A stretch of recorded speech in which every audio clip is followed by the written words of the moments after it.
నమస్తే శ్రీకృష్ణాయ నమః. మనం ఎప్పుడు యోగాల గురించి మాట్లాడుకుంటూ ఉంటాము. ఏ యోగము, ఏ గ్రహాలు ఎవరెవరికి ఎలాంటి ఫలితాలు ఇస్తాయి, ఏ మాసంలో ఏ యోగాలు కలగబోతున్నాయి అనే అంశాన్ని మనం ఎప్పుడూ నిరంతరం చెప్పుకుంటూనే ఉంటాము.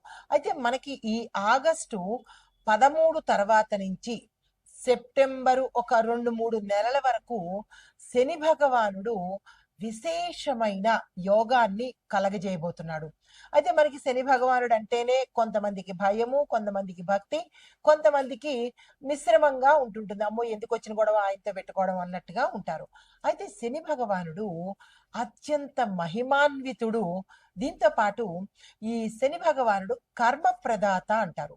ఎవరెవరు ఏ కర్మలు చేస్తారో, మంచైనా చెడైనా ఏ కర్మలు చేస్తారో ఆ కర్మలకు సంబంధించిన ఫలితాన్ని మాత్రమే ఇస్తాడు తప్ప ఒక్క అంగుళం ఎక్కువ ఇవ్వడు, ఒక్క అంగుళం తక్కువ ఇవ్వడు. అయితే ఈయన మన జీవితంలో అంటే ప్రతి ఒక్కరి జీవితంలో శని భగవానుడు టచ్ చేసి వెళ్ళిపోతూ ఉంటాడు. అయితే ఈ టచ్ చేసి వెళ్ళిపోయే క్రమంలో ఎన్నెన్నో గుణపాఠాలు నేర్పిస్తుంటాడు. గుణపాఠాలే కాకుండా పరీక్షలు కూడా ఎంచక్కా పెడతాడు. ఆ పరీక్షల్లో నెగ్గేటటువంటి శక్తిని కూడా ఆయన ఇస్తాడనమాట. శని భగవానుడు సామాన్యుడు కాదు. అత్యంత మహిమాన్వితుడు, అత్యంత కరుణామయుడు కూడా. చూసే వాళ్ళ దృష్టిని బట్టి ఉంటుంది. అందరూ శని భగవానుడు భయంకరాకారుడు, నల్లగా ఉంటాడు, భయంకరం ఉంటాడు, భయాన్ని గొలుపుతూ ఉంటాడు అని అంటారు. ఏమీ కాదండి. శని భగవానుడంత అందమైన వాడు, చల్లని హృదయం ఉన్నవాడు మరి ఒక్క ప్రభువు లేడు అంటే చెప్పొచ్చండి. అయితే అది మనం చేసే కర్మ ఎంత క్రూరంగా ఉంటుందో, ఎంత భయంకరంగా ఉంటుందో ఆ కర్మలు చేసే వాళ్ళకే భయంకరంగా కనబడతాడు. మామూలుగా సత్కర్మలు చేసే వాళ్ళకి చల్లని హృదయం ఉన్న మహానుభావుల్లా కనబడతాడనమాట. అయితే ఈయన సాధారణంగా ఒక్కొక్క రాశిలోకి మారడానికి 2.5 సంవత్సరాలు తీసుకుంటాడు. కానీ ఈ సమయంలో ఒక నక్షత్రం నుంచి ఇంకొక నక్షత్రానికి మారడానికి చాలా తక్కువ వ్యవధే తీసుకుంటాడనమాట. అయితే ఈ ప్రస్తుతము మనకి ఎక్కడ మారుతున్నాడు అంటే గనక బృహస్పతి యొక్క నక్షత్రం మీద ఉత్తరాభాద్ర, బృహస్పతి నక్షత్రము ఉత్తరాభాద్ర దానిలోకి ఈ శని భగవానుడు తన ప్రయాణ క్రమంలో దాన్ని కూడా టచ్ చేసుకుంటూ బృహస్పతిని కూడా ఒక్కసారి తలుపు తడుతూ ముందుకు పెడుతున్నాడు. ఆ తలుపు తట్టే ఆ ప్రయాణం చేసే క్రమంలో మనకి ఎట్లాంటి ఫలితాలు ఇస్తున్నాడు, ఎవరెవరికి ఎలాంటి ఫలితాలు, శుభ ఫలితాలా, అశుభ ఫలితాలా, మిశ్రమ ఫలితాలా అనేది మనం ఒక్కొక్కటిగా తెలుసుకుందాము. అయితే కొంతమందికి అశుభ ఫలితాలు ఇచ్చిన వాళ్ళు మాత్రము తప్పనిసరిగా పరిహారాలు మాత్రం చేసుకోవాలి. ఏం చేస్తాడులే అని లైట్ తీసుకుంటే గనక ఇంకా అంతే సంగతులు. కాబట్టి నేను ఒక్కొక్కటి వివరంగా పరిహారాలు చేసుకోవాల్సిన రాశులేమిటి, మిశ్రమ ఫలితాలేమిటి అనేది సవివరంగా తెలియచేస్తాను. ఎక్కడా స్కిప్ చేయకుండా ఓవర్లుక్లో వెళ్ళిపోకుండా చాలా జాగ్రత్తగా చూసుకోండి. శని భగవానుడు కదా. అయితే వీళ్ళు పాటించవలసిన ప్రధానంగా కొన్ని రాశులు అయితే ఉన్నాయి.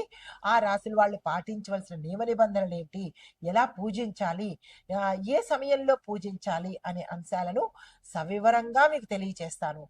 తదుపరి రాశి కుంభరాశి. ఈ రాశి వారికి శని ప్రభావం వల్ల కెరియర్లో ఒత్తిడి కనపడ్డము, కొంతమంది కెరియర్ నుంచి పక్కకి వెళ్ళిపోవడము, కొంతమంది ఉద్యోగాలు మానేయడము, లేదా ఉద్యోగంలో మార్పులు చేర్పులు జరగడము, వేరే ప్రాంతానికి వెళ్ళడము, ఇలాంటి కొన్ని డిస్టర్బెన్సెస్ అయితే మీకు ఈ సమయంలో కలగబోతున్నాయి.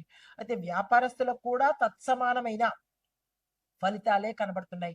నష్టాలు రావడము, మీ పేరు చెడిపోవడము, ఇన్నాళ్ళు మీ పేరు మారుమోగిపోవడము, నలుగురిలో వా వా అనుకోవడము, తర్వాత ఇప్పుడు చూస్తే అదంతా మోసమండి, ఇట్లాగండి, అట్లాగండి అని మీ వ్యాపారం మీద చెడు దుష్ప్రచారము జరిగే అవకాశాలు కూడా కనబడుతున్నాయి. ఈ విషయంలో జాగ్రత్తలు తీసుకోండి. అయితే పెట్టుబడులు మీరు గతంలో పెట్టినవి ఇప్పుడు లాభాలు రావాలి కదా.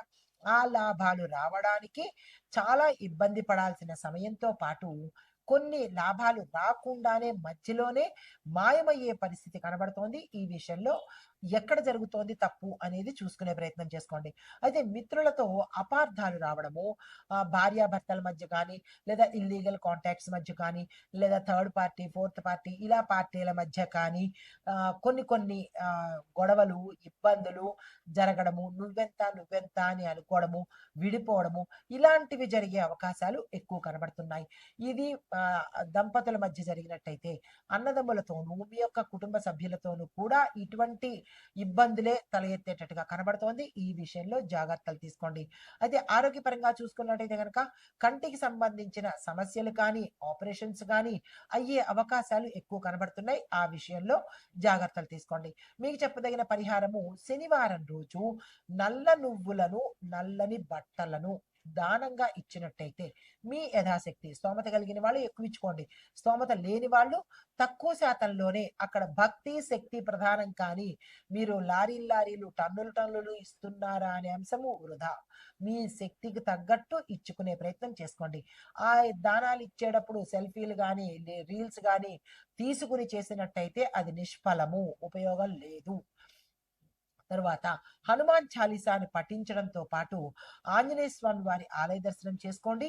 దీంతో పాటుగా అక్కడ ఎవరైనా వృద్ధులు కనిపిస్తే మీ యథాశక్తి బట్టలు కానీ, ఆహారాన్ని కానీ దానంగా ఇచ్చినట్టయితే కనుక శని భగవానుడి యొక్క ప్రతికూలతల నుంచి తగ్గించుకొని సానుకూలమైన ఫలితాలు పొందుతారు.